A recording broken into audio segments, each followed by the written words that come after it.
are, how are we going to be able to meet the deficits? How are we going to be able to cover up these differences?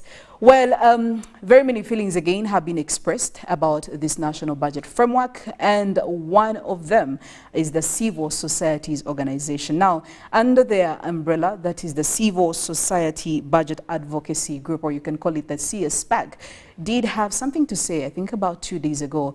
They expressed their feelings, and the major question was, where are we going to get the money to fund this budget? We are already seeing an increase. We already saw a number of sectors having their budget cuts, and they're going to be giving us some of the intel and the details, but also articulating. And this morning, we are very lucky to have the representative from CSPAG, that is Julius Mukunda, who is going to be giving us the tea, the economic tea, letting us know what are we going to do about this budget. Does it favor us? Now, while they were having their discussion, of course, which was under the theme, will the financial year 2023-2024 budget prioritize deliver priorities deliver needed economic recovery and social transformation? I will repeat that for clarity. Will the financial year 2023-2024 budget priorities deliver needed economic recovery and social transformation? Because at the end of the day, these are the ultimate goals. And maybe, Julius, we start right from there. Will that budget do that? Yes, in a number of ways, really. It's attempting to do that. I mean, we want partnership development model to get more money, and we are glad that it is among the key priorities that are still fronted within the proposed national budget. We are still seeing funding for agro-processing, where the 68% of the population is. We have seen an increment in the private sector development, because at least we want to see more of our private sector really grow back, the recovery that we are talking about. We are seeing funding for national medical stores, funding for the new school curriculum, education. We are seeing that government is also interested in trying to fund Uganda, the petroleum program that we have in this country. Yes. Yes, I think there are really serious attempts to do that. But I think the biggest question we have, is that can we do better? And I think, yes, we really can do better. But I think first of all for me is to say, we're seeing these budget cuts. And a number of people are very worried. Very, very worried. They have expressed it. They're very, very, very worried. But I think, let me tell you, it's good news. It's a reality check. You just cannot keep on spending without understanding where you're getting that money from. Otherwise, you'd be in trouble. And it takes you to the question of our debt. And the facts and the rate that we need to understand. Now, when you say that the budget has increased, yes, it has increased. And you would therefore expect to have more money around yourself. Yes. But when this increase came in, some of us could not clap, because when the increase came in immediately, and the government said that the money available, it is called discretionary spending. Discretionary spending is the amount available for you to spend without any conditions. That you have already spent on your obligations, that which you must, statutory obligations, like debt, like debt, for example. Yes. And then the amount that remains is what now you can spend. So you do that. Now we have realized that actually, that despite the budget increasing, the amount available to spend has actually shrunk. So which means that you definitely need to cut your expenses. Yes. And I think that is one way. Otherwise, we would now go to borrow more money to be able to meet these expenditure expectations. So that is very important. And I think we can even do further than that. And for me, is a question that we shouldn't be there to sit and say we have increment in budget, or we want to spend on each and everything. It's a question of saying, where should we spend our money that is likely to bring returns? And I think for me, first of all, is that I would want to see us spending more money on, for example, extension services in this country. Why? Because I know the biggest majority of Ugandans are out there trying to grow crops and raise animals. But they have no clue. With climate change coming in, it is no longer about just throwing your beans and peas in the bush and they grow. And this is just even, I think, subsistence farming. It's not commercialized yes, it's not farming. commercialized. Yes. So, and we also know that forget about the increase in the prices and inflation. It's simply because there wasn't enough food. If we had enough food, let me tell you, inflation would be straight. That's why for us, we are saying that our inflation is driven by the amount of food you have in your house. The less food, the prices will jump. So you want to see heavy investment in that area. Not just agriculture, no. We want specific interventions like extension services. We want to see specific interventions, double the budget for narrow, for research in agriculture. Why? Because the beans we used to grow 10 years ago. Now you need beans that should mature quickly, are drought resistant and disease resistant, and that can be done by scientists. So you want to see money heading there. For example, these breweries that are around, they would say, no, we want to produce beer from cassava. Yes. From a puri. Is it a puri? There is a type of cassava. Yes. Specifically for that. Yes. No, so you need that variety. So you need a narrow to go in research, make sure that the cassava that is going to be grown can actually have more alcoholic content for the breweries people to grow. So that's what we need in this country at this particular moment. Okay, so with all that, can we say that we have lost the eye for priority on where exactly we should have more of these monies be inserted when it comes to the budget allocation? So that is now the discussion that, okay, can we have the right priorities? For heaven's sake, can we have the right priorities? What are the needs of this country? See, right now is that education, capitation grant is 10,000 per year. How would really a school spend 10,000 on a kid for 12 months, for 3 terms that they're in school? It is ridiculously too low. So don't blame our children if they come out of school and they cannot add up. Yes. Simply because we will not have the right attention. So it's just not everybody just go to school.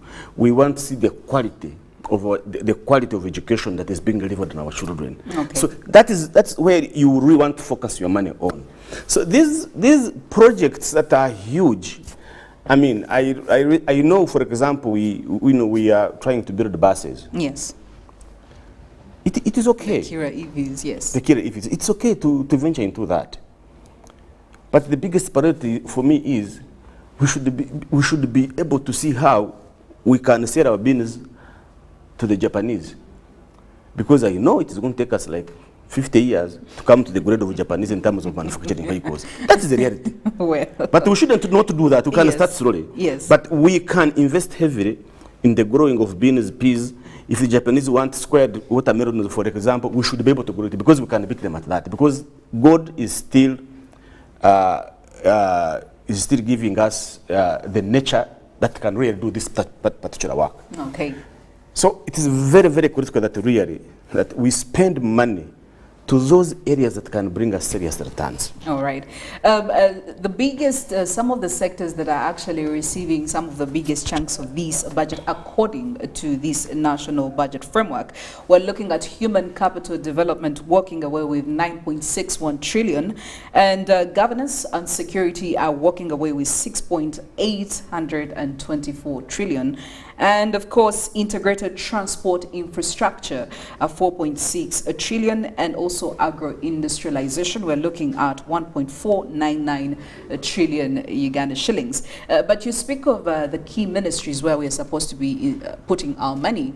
And we also witnessed the budget cuts, and some of the ministries I actually did notice. There was Ministry of Education, there was Ministry of Water, and so many others.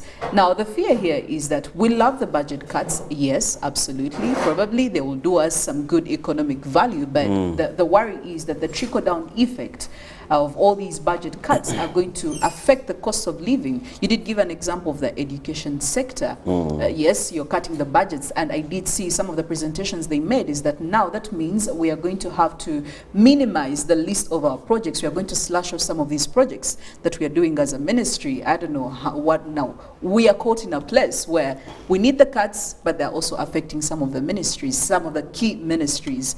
What do you have to say about that? Yes, probably is what should we cut and what should we leave? Yes. And I think that's the discussion that we should ask, get it very seriously.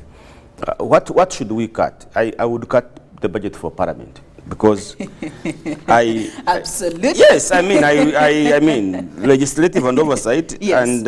And I would definitely reduce it from 919 billion and probably make it 500. But also, there are areas, I would really reduce on the number of agencies, so that they can be able to save money and save education cuts, for example. But you see, you also need to go to a ministry and see where are they spending money. You see, that's the other part. I used to blanketly look at education is very important, but then you go to education and find that probably a quarter of the money is on workshops. Probably huge amount of money is on travel abroad, and probably huge amount of money is on entertainment and special meals and all those sorts of things. You look at some of our ministries and how many ministers we have there, and some of them sometimes I get lost on how many ministers are in a ministry. So probably the cuts are on those particular areas, and I think that would be very good. But I would want to see like primary education program really getting more money, but not just the program. But for example, when we talked about the feeding program, the school feeding program, and I remember a section were in arms. Oh, we can't do this. Why can't we do that? I'm told by the time press went in primary, probably it had dried up, but I'm told there used to be a school feeding program. Yes. And I can tell you right now is that really in some situations really you find that you need that in schools. And we can afford that, not because we don't have the money, but because, I have said it, it's not because we don't have the money, but it's because we don't want to do something. We have other priorities that we have set aside. So again, you go in the ministry and say, okay, we want to see actually where the money is being spent in this particular ministry to justify an increment. Otherwise, sometimes you just have to do a cut. Because if you go in a ministry and you find that really the biggest amount of money is on non-wage, travel inland, travel abroad, conducting workshops, and all sorts of things. Yes. It becomes a very big problem. Also remember that sometimes we give agencies money and they can't even spend all that money. You've seen us returning back money to treasury at the end of the financial. So not a justification. Yes. I think for me is we look at particular items in the budget and we begin to do those particular cuts. There is an interesting one of meadows which has come. Yes.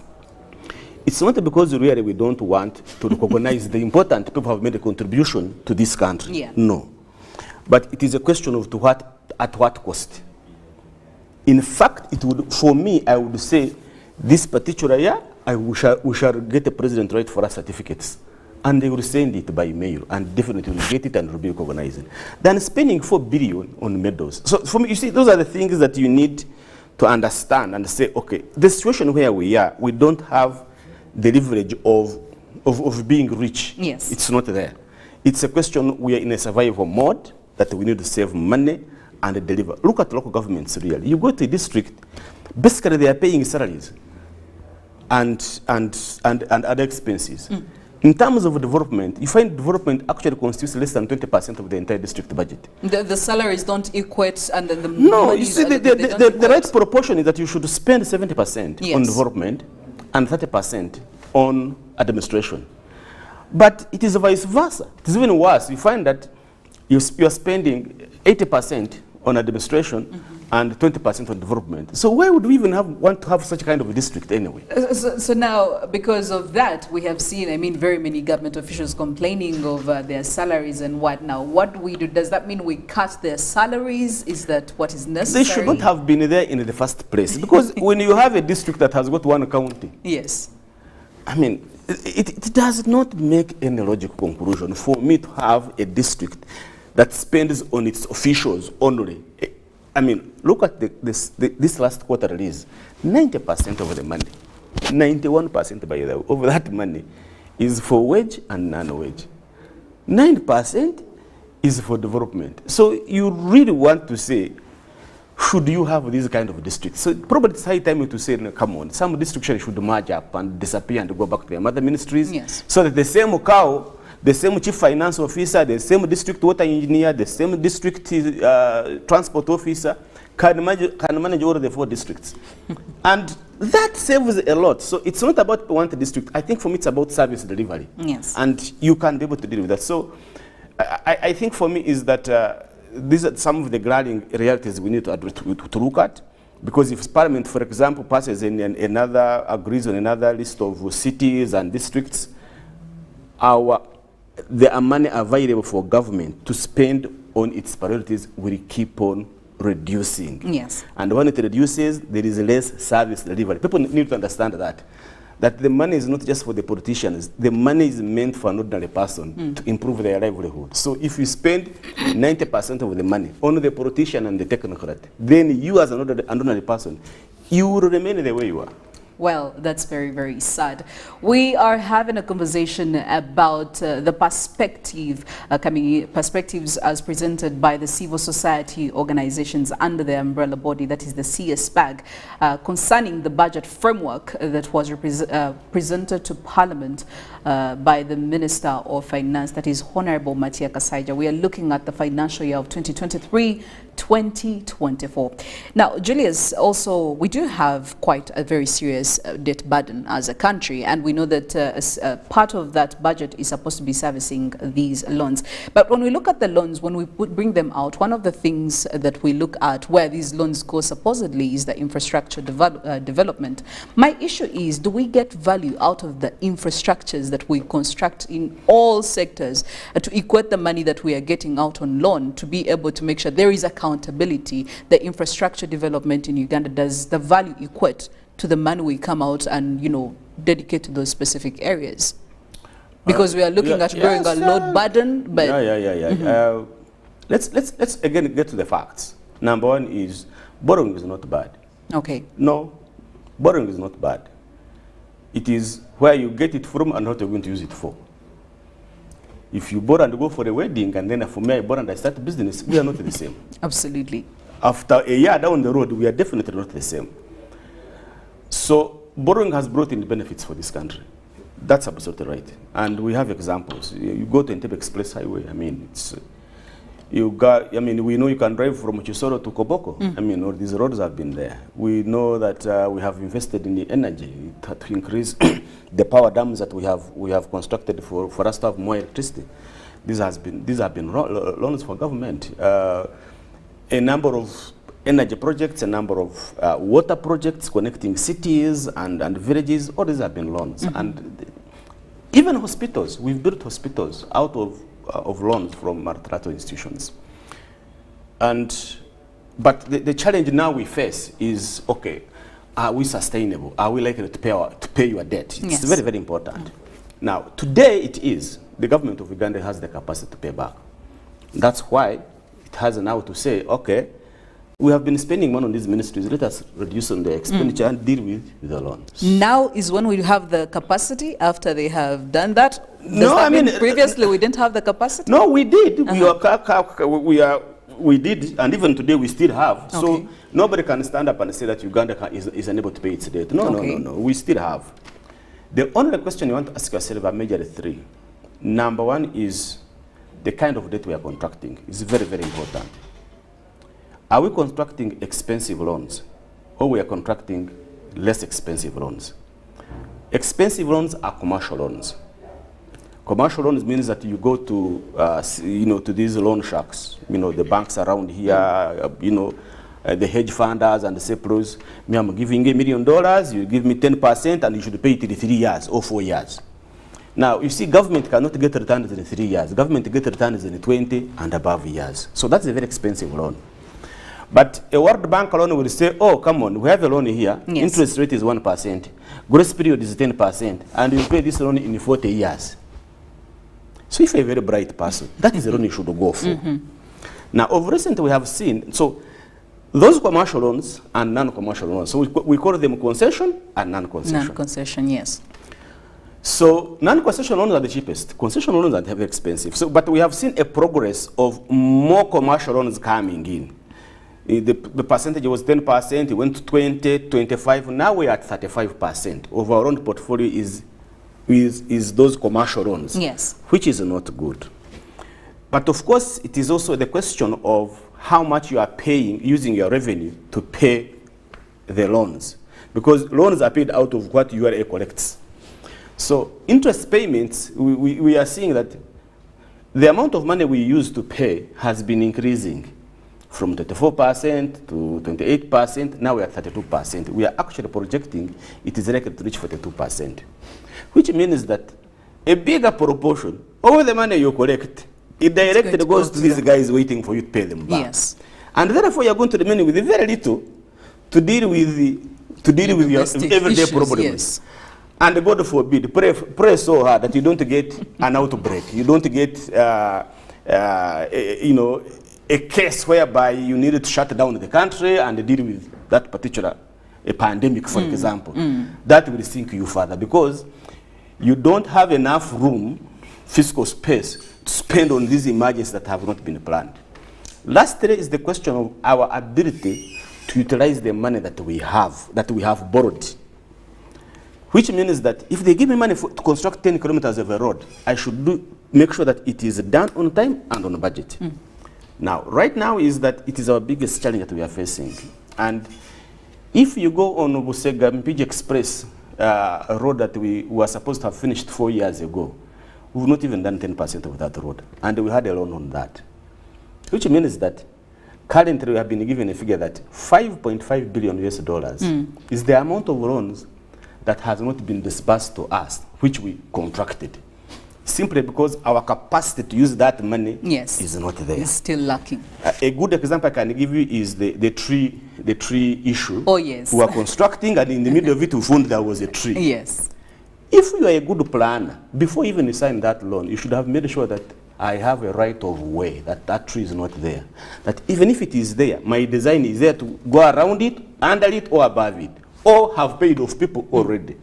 But you stay on the tree, negotiate on the tree, it takes you 6 months to finish that negotiation, you are in overruns now, in overrun costs. So preparation and capacity for us to execute loans on time and on budget is one of our biggest challenges, despite the reforms that, again, we have put in place.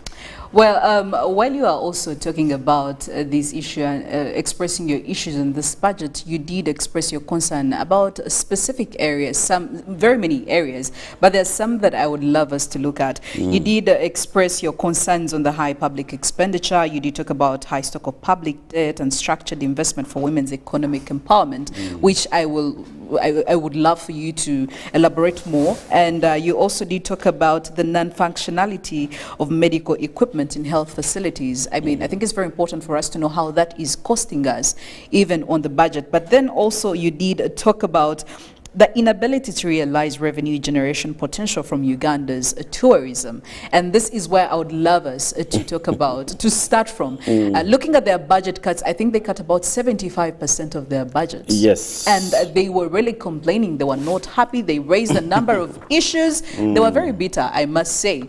Let's start from there. Okay, tourism.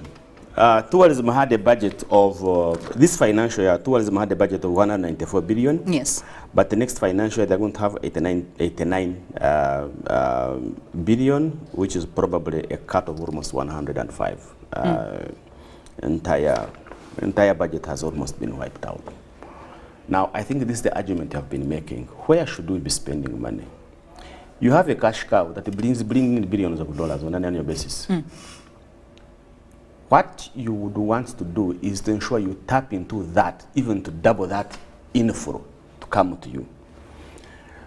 People who might not understand tourism is that tourism value chain is extremely very rich. When somebody books a plane to come to Uganda, let me tell you, First of all, there is somebody to meet them at the airport, a taxi driver. They will spend money on that taxi driver. There is a hotel where he's going to sleep. The hotel will get money. Definitely, this person must eat food. Yes. An onion, a mango, a potato, a tomato must come from certain farmer. You are spending on that.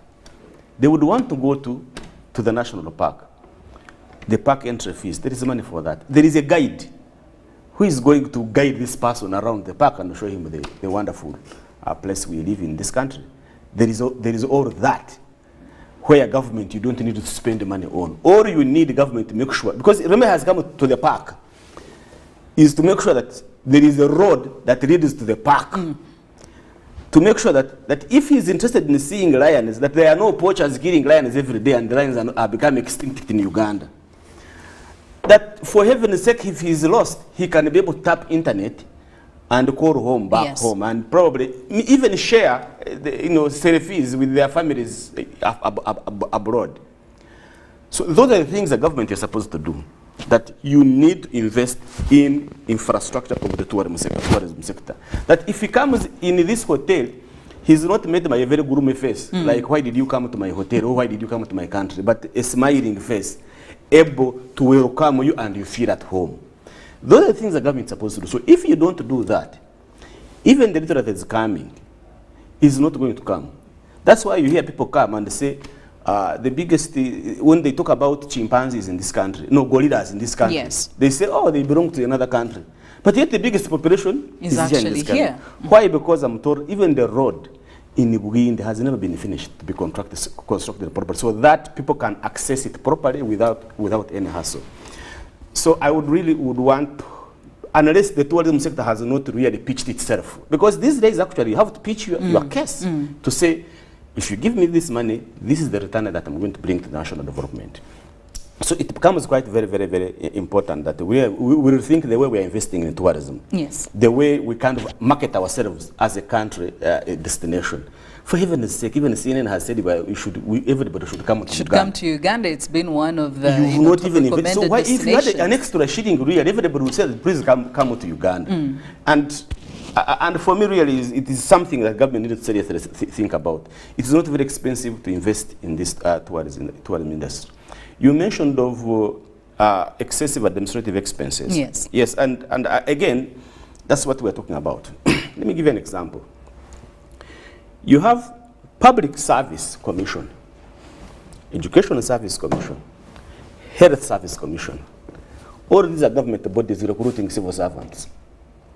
I don't know if these civil servants are of a different character or make. They are all civil servants. They are doctors, they are nurses, they are teachers, grade 1, grade 2, grade 3, commissioners. They are all civil servants. We spend on these guys money to manage their boards, their fleets of vehicles, their administrative expenses, their rents. If you combine them into one, the same expense, like I told you, by splitting a district into 4 districts, you are having 4 CAWs, chief administrative officers. You are having 4 chief finance officers, 4 district planners, 4, yet one district engineer would have done all of that for their responsibilities are overlapping each other's. So you are duplicating work, you are incurring expenses for nothing. And this is what we tell the government: speed up rationalization. There is $1 trillion saving there. Once we combine these sectors, $1 trillion saving there. But we are really not, we are taking some baby steps really, and I don't think that we have that luxury right now. As you can see, budget cuts are being mounted. I mean, even we're seeing MDAs being merged, undergoing the merging process. But even not even at the government level, really, having a huge number of ministers, that will help us. It's not necessary. No, it's not. It's not really necessary. A minister top must have only 2. It will work. The rest, the parliamentarians. But, I mean, look at parliament. I mean, really? How? I remember what the senior minister who said, how can you have more parliamentarians and you have less policemen? So, really for me is, and it's not for the faint-hearted, this decision, but because they're very political. I mean, if really you are shrinking down some of these agencies, people are going to lose their jobs.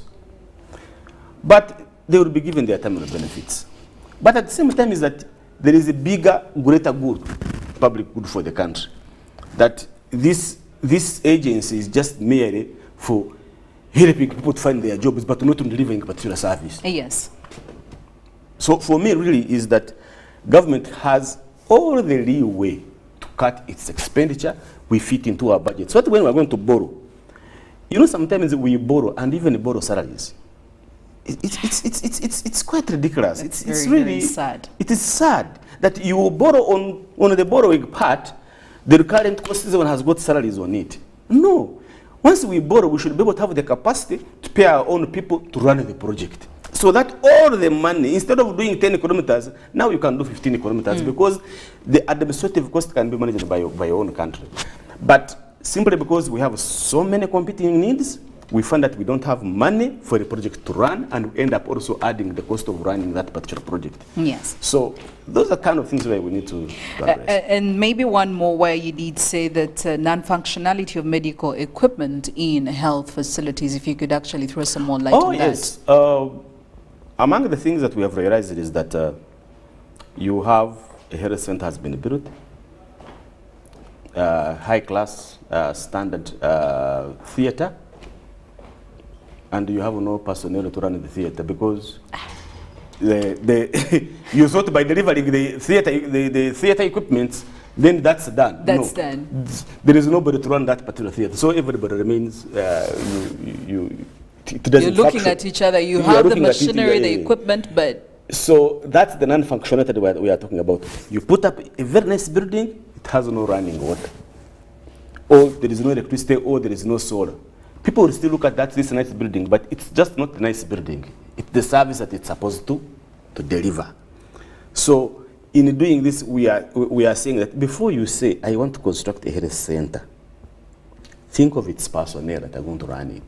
Think of the medicine, because you also need to increase the budget of national medical stores so that it can also deliver medicine to its particular center.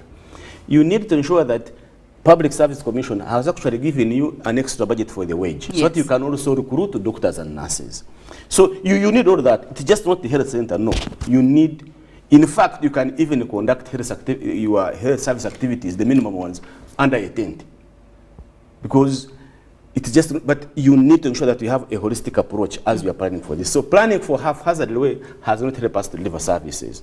If it's a school, you have built and finished and you have not deployed the teachers there, then the school services are not there until it is whole and complete. So that's what we are saying, that let's begin to think budgeting in a programmatic way, you know, in a holistic manner, and so that we can improve functionality of some of our work. Thanks.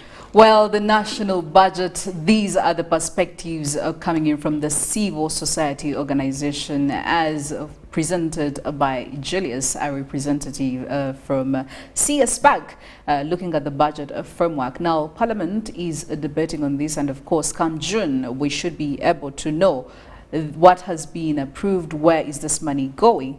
And speaking of Parliament, as we're winding up this, Julius, right now as they're debating it, what are some of the areas they need to look at, to pay attention to before we get into the final, you know, actually there is one area apart from what we've talked about that I think parliamentarians need to interest themselves, and that is the area of trade. One is that we understand there are a number of negotiations taking place, especially at the African continental level and also at the World Trade Organization, that we need to finance the Ministry of Trade to do those negotiations. Otherwise, we're going to be left out. But most importantly for me is marketing of our goods and services in this country.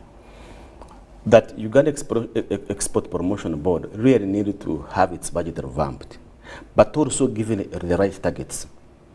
How much in terms of quantity are we exporting to different countries? Because for me, this business of our neighbors waking up on the wrong side of the bed and they reject taking our poultry products and our milk products and our maize products. And the products has just stranded. Simply because now they have got somebody who has given them something either cheaper or...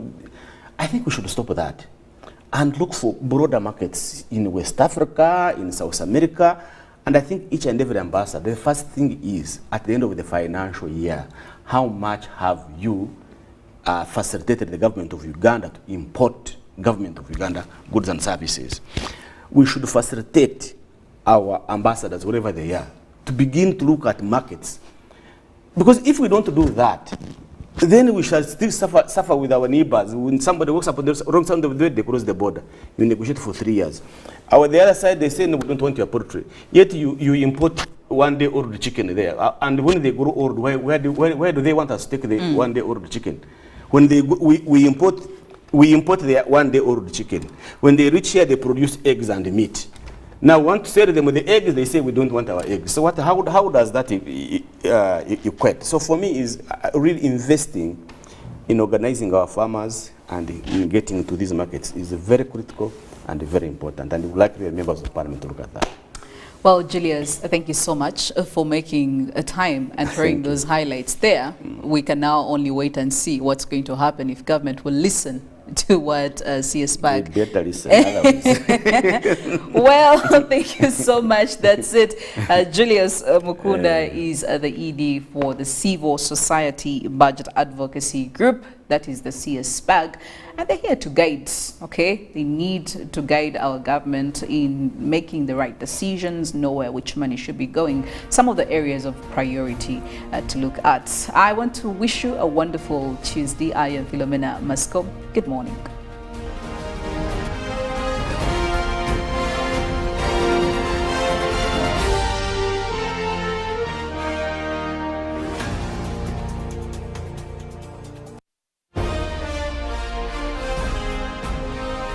Live from Now Avenue in UBC Studios.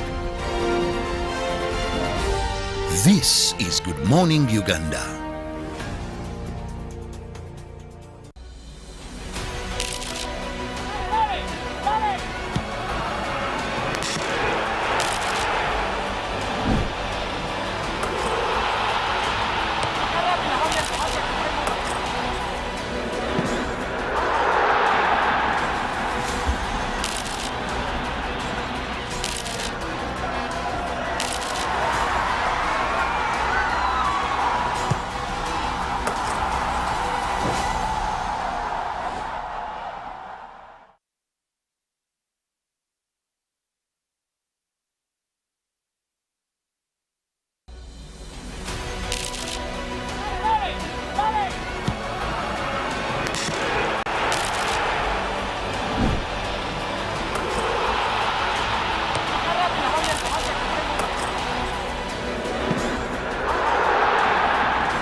Oh, my name is Ruben Mashirango.